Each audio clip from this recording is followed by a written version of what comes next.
మొక్కలు వేసాడు fresh air వస్తుందని ఆనందపడాలో, లేక ఎండాకాలం వచ్చి మొక్కలో ఉన్న ఆకులు రాలిపోయి చెత్త అడిపోతుందని బాధపడాలో అర్థం అవ్వట్లేదు. నిన్నటి వరకు దుమ్ము తుఫాన్ ఇక్కడ, నిన్నటితో ఈ రోజుతో దుమ్ము తుఫాన్ ఆగిపోయింది. మళ్ళీ ఎప్పుడు వస్తుందో తెలియదు.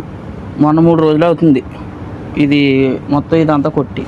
అంటే మా సార్ చెప్పడం, పనులు ఏం చెప్పడం, మీకు ఖాళీ ఉన్నప్పుడు చేసుకోండి అంటాడు. ఎందుకంటే ఎండాకాలం కదా చెప్పడం.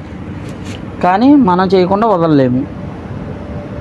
వదిలేసామా ఎలా ఉంటుందంటే అలా ఉంటుంది. ఎందుకంటే మొక్కలు కదా, బాగోదు, మనకే బాగోదు. ఎందుకంటే శాలరీ ఇస్తున్నాడు కదా, చెప్పట్లేదు కదా అని మనం చేయకపోతే బాగోదు కదా.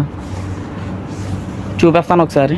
ఈ మధ్యలోకి వచ్చేసి ఆగిపోతున్నాయి. ఇటు సైడ్ వెళ్ళకుండా ఆగిపోతున్నాయి పడిపోయి. కుర్రోళ్ళు ఇన్స్టాగ్రామ్లో మెసేజ్లు పెడుతున్నారు, అన్న వేసా ఉంటే చూడన్నా, డ్రైవింగ్ వేసా ఉంటే చూడన్నా అంటున్నారు. ప్రతి ఇంట్లోని ఇలా ఉండదు. ఒక్కొక్క ఇంట్లో తొక్కుపెట్టి నారదేస్తారు పని చేయకపోతేని. మా ఇంట్లో మాకు అలా పట్టించుకోరు. పని చేస్తే అసలు పట్టించుకోరు. మన ఇష్టం, చేస్తే చేసుకోవడం లేదంటే లేదు. అలాగే వాళ్ళు చెప్పట్లేదు కదా అని మనం చేయకుండా వదిలేస్తే మనకే బాగోదు, ఆడికి చూడడానికి ఏదోలా ఉంటుంది. కాబట్టి ఆలోచించుకోండి వచ్చే ముందు. పైగా మన ఇండియాలో మన ఏజెంట్లు ఉన్న వాళ్ళు చాలా దారుణంగా తయారవుతున్నారు. తీసుకొచ్చి ఇక్కడ వదిలేసి ఎక్కడ పడితే అక్కడ పనులు చేపిస్తున్నారు. సో కాబట్టి జాగ్రత్తగా అన్నీ చూసుకుని రండి వచ్చేటప్పుడు.